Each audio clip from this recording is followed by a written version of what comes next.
What do you think sustainable cities look like? They have sleek bike lanes like Amsterdam, or solar farms like California, or a bustling African capital with streets so clean that they sparkle, and forest growing between skyscrapers, and plastic? Well, that's illegal. Meet Kigali, the capital city of Rwanda in Central Africa, that is defying the stereotype that sustainability is only for the rich and the developed nations. While Africa is urbanizing faster than any other continent, this little nation is proving that sustainability isn't just a luxury, but rather it is survival. But here's the twist. About 30 years ago, Kigali was in ruins, and today it's banning plastic, it's building eco-cities, and it's mobilizing millions of its citizens to clean its streets. But how? And is it really working? Watch till the end, because in this video we'll uncover the radical law that is making Kigali the cleanest city in Africa, the $33 million mega project that could redefine urban Africa, and the dark challenges that is threatening Kigali's green dream. So stick around till the end, because what happens here could change the future of cities everywhere, globally.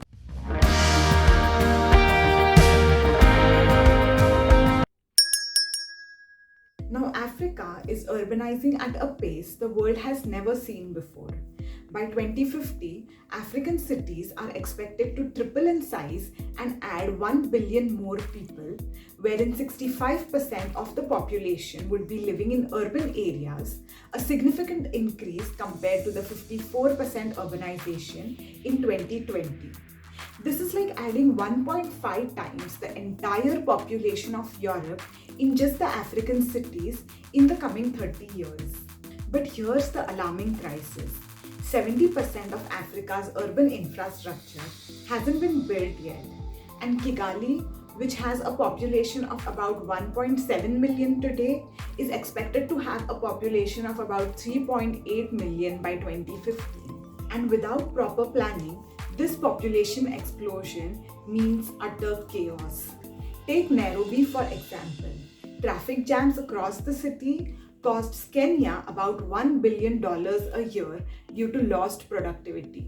In Cape Town, South Africa, about 35% of the population lives in slums. And in Kigali, well, Rwanda's capital sits on the edge of the same cliff. Now, to understand Kigali's fight for survival, we need to rewind back by a century. Long before skyscrapers, Rawanda was a kingdom where the Hutu farmers and the Tutsi pastorals coexisted. Their identities were once fluid and were shaped only by wealth and social status. But in 1916, the Belgians colonized Rawanda, and they weaponized the difference between the communities to divide and rule. This divide fueled decades of communal tension and became a time bomb for Rawanda, which finally exploded on April 7, 1994. In about 100 days, over 800,000 people were murdered, many in Kigali's streets, their own homes, and also churches. The city literally turned into a graveyard, and its spirit totally shattered. And from this horror emerged an unthinkable question. How do you rebuild a nation and its capital when the soil is stained by the blood of its own citizens? No one believed that Kigali could ever be rebuilt. But from its ashes, Rwanda had no other choice but to build back better and stronger. By the year 2000, Kigali's population had tripled because refugees had returned back. But this time, the city had no housing facilities, no jobs or infrastructure to accommodate them. The city now faced a new question: how to avoid the chaos which is crippling the cities of its neighboring countries like Kinshasa and Dar es Salaam. And the answer to Kigali was sustainability. Here, sustainability wasn't just about planting trees or building green parks. It was about stitching back a broken society together. Kigali's leaders now had to face a brutal truth. Rebuilding wasn't just enough. They had to reimagine how an African city could be. But how? With about 60% of its budget relying on foreign aid and its GDP smaller than single cities of developed nations, Rwanda had no room for error. After the genocide, Rwanda's leaders had to face double the burden: a fractured society and climate crisis. Now, Rwanda is a country nestled in East Africa's Albertine Rift, a country situated in climate vulnerable zone. Its steep hillside, which is home to about 80% of its population, is prone to landslide during torrential rain. And these rains caused a disaster in 2020 which killed about 200 people due to landslide. Meanwhile, rising temperature are threatening Africa's agriculture, the backbone of Rwanda's economy. Heat waves now regularly hit Rawanda, with temperatures soaring as high as 32 degrees Celsius in the hills, which is causing rivers to dry up. The crops are wilting in a nation where 70% of its population relies on subsistence farming. In a situation like this, to be sustainable and self-reliant, copying Amsterdam or Germany was not the answer. Rwanda needed solutions which were born in Rwanda, which were cheap, fast, and unapologetically African. And instead of trauma and crisis define the nation, Rwanda's leaders brought together its citizens for a bold new identity, not Hutu, not Tutsi, but as Rwandans. And what became their shared mission? To prove that a shattered nation could rise back stronger, not just from the genocide, but also from the global threat of climate collapse. Now, this urgency fueled the Green Revolution when Rawanda first introduced Umuganda to unite the citizens. Now, Umuganda is a practice in the African countries wherein on the last Saturday of each month, citizens from farmers to CEO, all of them come together to do community service. Now, this could include anything like cleaning the streets, planting trees on flood-prone slopes, or building flood-resilient infrastructure. This isn't just chores for them. It is their therapy and it is their survival mechanism. Rwandans work side by side, remembering that they are rebuilding the same soil that was once soaked by their fellow citizens' blood. And this time they are also protecting it from landslide. And the result of this was uniting citizens for rebuilding the nation. And the cherry on top, Kigali becoming Africa's cleanest city with 80% of its citizens practicing waste management. And all of this was when other African cities like Laos was betting against seawalls and Nairobi was drowning in trash. Rwanda's capital was racing against time and betting for something big. Can a nation as small as Maryland outsmart urbanization and climate change? Or will the weight of millions of its citizens crash its green dream? Now, Kigali didn't become Africa's cleanest city by accident overnight. Behind its green hills and plastic-free streets was a three-part ruthless strategy. So let's understand this strategy. Now, first, Rwanda declared a war against its waste. In 2008, Rwanda became the first African country to ban plastic bags. And if you get caught using a plastic bag, the fine was between $5 to $110. Now, this was more than monthly salary of many people. And to this, most Rwandans agreed, saying that plastic was never a part of our culture and our grandparents only used leaves. So we are just going back to the basics. But the real secret is Umuganda, wherein on last Saturday of every month, 13 million Rwandans, from students to ministers, come together with their brooms to clean the nation. The result? Kigali today recycles most of its collected waste, while other large African cities like Nairobi and Laos are still drowning in their own trash. And this wasn't just about cleanups, it was civic therapy. After the genocide, this brought together citizens to build trust and unity. The second pillar to this strategy, Kigali is now ditching traffic jams to form Africa's greenest transportation network. But how? In 2023, Rawanda launched its first e-mobility project by introducing 16 electric buses in Kigali, and in 2025, 28 more such buses are expected to hit Kigali street. But the real secret to this? It's the car-free zone. Downtown Kigali now prioritizes pedestrians over car, and cycles get their own dedicated red lanes. Sounds like Amsterdam, right? But it has its own Rwandan twist. The Umuganda city walk in downtown Kigali now has pedestrian zones, cycle tracks, green pavements, exhibition areas, kiosks, kids play area, and not forgetting free Wi-Fi. 10 years ago, a street which was in complete chaos is now a heaven for pedestrians and cyclists. The third pillar of the strategy is the most radical one, Green City Kigali, a 600-hectare eco-district designed to create a sustainable community. Imagine a neighborhood where slums are replaced with solar-powered homes, rainwater is fueling gardens, and waste is powering street lights. Welcome to Kigali Green City, Africa's first fully sustainable district rising from the hills of Rwanda's capital. Born from Rwanda's mission to reinvent urban Africa, this 35 million euro project is backed by Rawanda Green Fund and Germany's KfW Development Bank. Their goal? To form a blueprint for cities that are drowning in pollution and inequality. The first 16-hectare pilot will blend German engineering with Rwandan pragmatism. Here, homes use local volcanic stones for cooling. Solar panels are slashing electricity bills.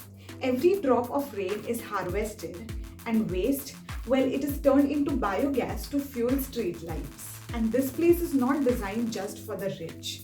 After the genocide, Rawanda pledged that there would be no discrimination again, and now teachers, farmers, and tech entrepreneurs live side by side. But like each ambition, this ambition has its hurdles too. The 35 million euros aren't secured yet, electric vehicles face steep cost, and scaling to 600 hectares means battling Rwanda's notorious landslides. By 2029, this experiment could redefine Africa's urbanization. But will it survive funding gaps and climate crisis? The answer could shape an entire continent's urbanization future. Building Africa's first green city isn't cheap, and the 35 million euro project requires funding, creativity, and coalition of lot of allies to come together. And here's how they are pulling it off. Rwanda isn't battling alone here. Germany's KfW Development Bank is funding them with 30 million euros, whereas the Rwandan Green Fund is chipping in 5 million euros. And all of this funding, because if Kigali succeeds, it becomes a template for the world. But foreign cash isn't enough, and Rwandan government is spending about 2,800 billion Rwandan francs in funding green projects under FONERVA, its own homegrown green project. And then there is the support for startups. So startups here are getting tax benefits for developing products and e-mobility solutions, whereas the Kigali Green Innovation City is getting supports from industry leaders and top university for research and development. And yet the cracks in the funding are showing. The 35 million euro funding is only for the pilot of the 16 hectares. To expand it to 600 hectares, an additional funding of 200 million euros is required. And for the electric buses, well, batteries cost about 3 times that of fossil fuel. And after COVID, the aid and funding is become very shanky. And now even the citizens are questioning that green city is good, but will I be able to afford it? And the lesson from Kigali is that sustainability needs much more than funding. It requires coalition of several stakeholders. And will Kigali be able to pull it off together well, or will it just become another broken promise for the world? Kigali's sustainability efforts have gained global praises, but behind its solar-powered streets and bike lane lies a harsh reality.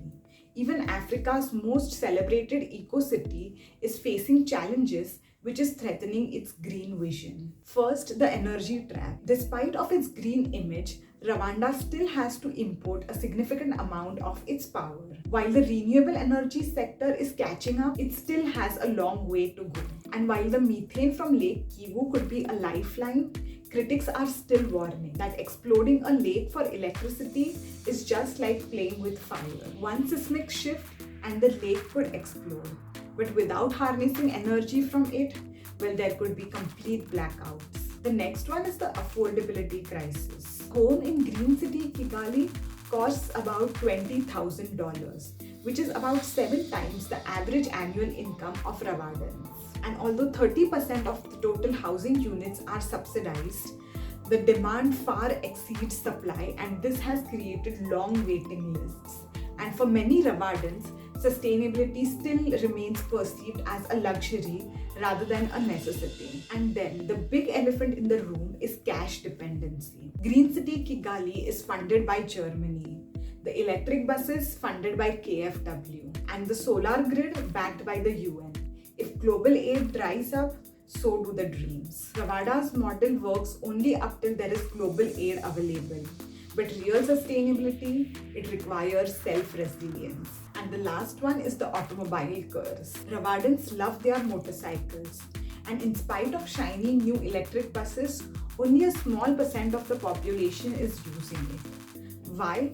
Because old habits die hard, and also motorcycles are the only viable option on the Rwandan roads. And while Kigali's leaders know the stakes, methane risk, funding gaps, aid addiction and inequality could derail decades of progress, but in a continent where most cities are not even trying, Kigali's progress is a revolution. May it be one imperfect step at a time. Kigali isn't just building a city, it is rewriting the rules for urban survival. In a world where the global south faces the threat of climate crisis and inequality, Rwanda's capital is offering a special lesson. Sustainability isn't a luxury, it's a lifeline. While megacities today are drowning in pollution, Kigali is showing what is possible with grit and vision. Banning plastic, mobilizing millions of citizens to clean the street, and harnessing energy from a methane-powered volcanic lake. These aren't just policies, but they are acts of boldness. Kigali's blueprint matters because it is born out of crisis. Post-genocide unity is turned into climate action. Community cleanup became a weapon against inequality.